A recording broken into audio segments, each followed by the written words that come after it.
Start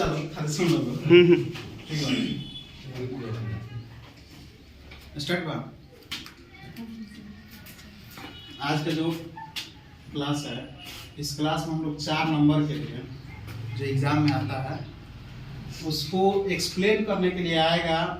poem का 1 या 2 line दे देता है एग्जाम में और उसको लिखता है कि एक्सप्लेन कीजिए। और एक्सप्लेन करने में क्या है कि यही आपका 2 लाइन रहेगा। ये 2010 का क्वेश्चन है या 2018 में क्वेश्चन पूछा हुआ है, ठीक है। तो इस 18 में पूछा हुआ है, इस बार भी चांस बन रहा है आने के लिए। तो लिखना क्या है, कई बार मैं बोल चुका हूँ कि पाठ और लेखक का नाम क्या करना है, याद करना है, ठीक है। जो पाठ और लेखक का नाम याद किया होगा तो इस 4 नंबर में कम से कम 2 नंबर तो आसानी से ला सकता है, कम से कम एटलीस्ट में। इसमें ये दिया हुआ है पंक्ति की broken at rebellious I sought this time to save it from the sin of forgiving, ठीक है।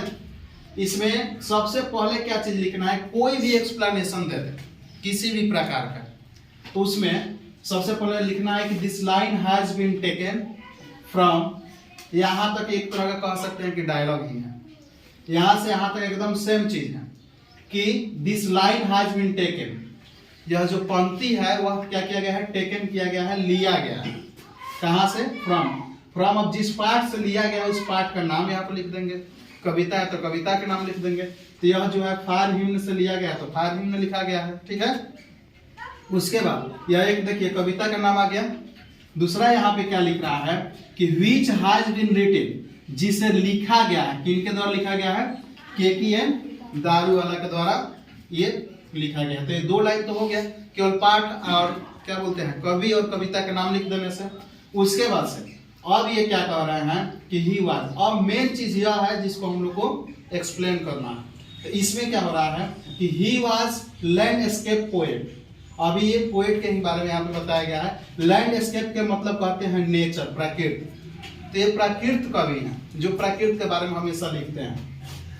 थ्रू दिस लाइन, इस लाइन के माध्यम से, इस लाइन के द्वारा the poet wants to say that, कवि कहना चाहते हैं कि वे वोलाइट हो गए हैं, वोलाइटेड, उन्होंने उल्लंघन किया है। क्या, the religion and the tradition of his religion, उन्होंने अपने धर्म का जो ट्रेडिशन है, जो प्रचलन है, जो नियम है, उस नियम को उन्होंने क्या कर दिया है, उल्लंघन किया है।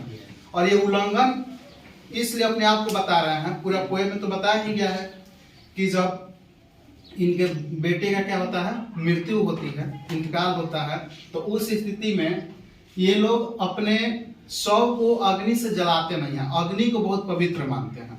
जिस स्थिति में एक टावर ऑफ साइलेंस होता है, उस टावर ऑफ साइलेंस पर ही ले जाकर के डेड बॉडी को रख दिया जाता है। और जब इनका बच्चा जब मरा था तो उस स्थिति में उनका टावर ऑफ साइलेंस वहां से हजारों मील की दूरी पर था, ठीक है। तो हजारों मील दूरी वहां पे जा नहीं पाते हैं, तो नजदीक के ही किसी शमशान घाट में क्या करते हैं, बच्चे को आग के हवाले कर देते हैं। और वही उस आग के हवाले करने की वजह से वो कहते हैं कि मैंने अपने रिलीजन का, अपने धर्म का जो ट्रेडिशन है उसका मैंने उल्लंघन कर दिया है, वोलाइटेड मैंने किया है।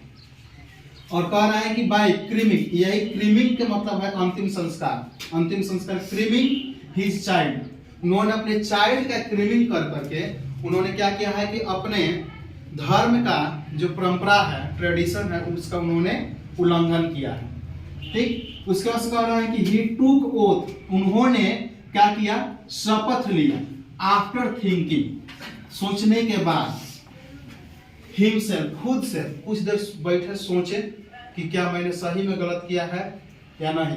फिर सोचने के बाद उन्होंने कहा कि नहीं, मैंने गलती कर दिया है, अपने धर्म के प्रति ये मैंने बहुत ज्यादा गलत कर दिया। इसलिए कहते हैं कि ऑफ दिस फॉल्ट, इस फॉल्ट के लिए उन्होंने क्या किया कि to save it from the sin of forgiving.